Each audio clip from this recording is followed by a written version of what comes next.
sukob jedna je od onih tema za koje nam se čini da o njoj sve znamo.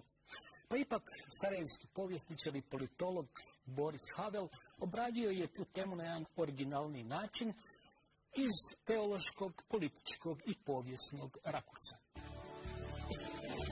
I dok traje još jedna bliskoistočna kriza, ona sirijska, pokušajmo se sjetiti jesmo li ikada živjeli bez neke bliskoistočne krize. Od 1973. arapsko-izraelski sukobi i posljedični naftni šokovi bitno su utjecali i na naše živote. U čemu je bit sukoba u svetoj zemlji muslimana, židova i kršćana? Jedna stvar koju sam primijetio dok sam živio na Bliskom istoku, studirao sam naime na Hebrejskom sveučilištu, je ta da se mnogi akteri pozivaju na povijest i na religiju kao nešto što je osobito važno u njihovoj percepciji vlasništva nad zemljom i to na jedan način koji je jedinstven u odnosu na druge sukobe. Obećana zemlja, Palestina, Izrael, površinom upola manjim od Hrvatske, nema nafte, ima malo vode i njiva, te pregršt pijeska i pustinje. Sa zapadnog stajališta to nije dobar biznis. Sa zapadnog stajališta povijest, posebno vjera, ne mogu biti izlistani na burzama, niti se mogu kreditirati. Povijest ima spoznajnu i epistemološku važnost i u židovstvu, i u islamu, i na određeni način također i u kršćanstvu. I zbog toga je ta povijesna perspektiva, koja je dio teološke perspektive, iznimno važna. U ovom kontekstu je možda važno naglasiti da smo mi u, opet da kažem, načelno sekularnoj Europi zapostavili često važnost povijesti. Zapadni svijet je često upao u jednu, da kažem, bespovijesnost.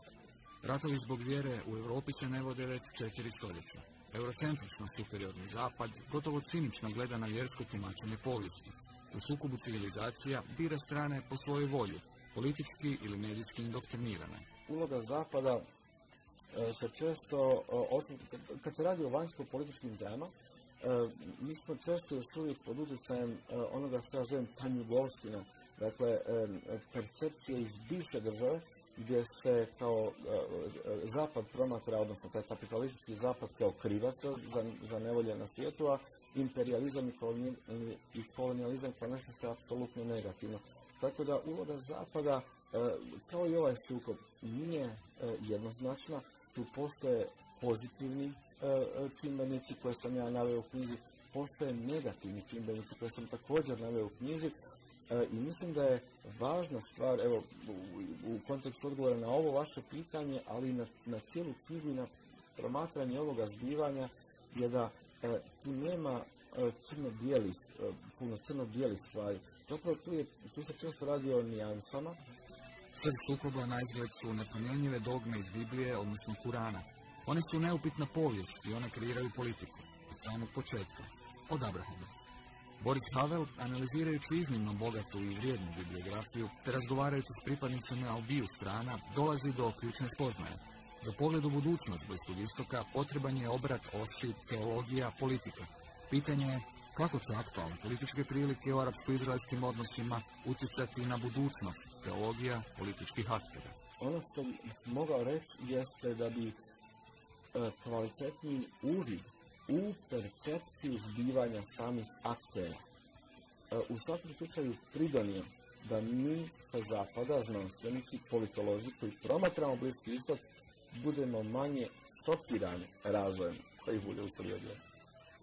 Premda će mnogi odmahnuti rukom na spomen mirnog rješenja krize, Havel napominje da su povijesne zbivanja često bila nevjerojatnije od priče iz svetih spisa. Posljedično, događalo se i događa se i na izgled nemoguće. Tumačenje svetih knjiga se promijenilo.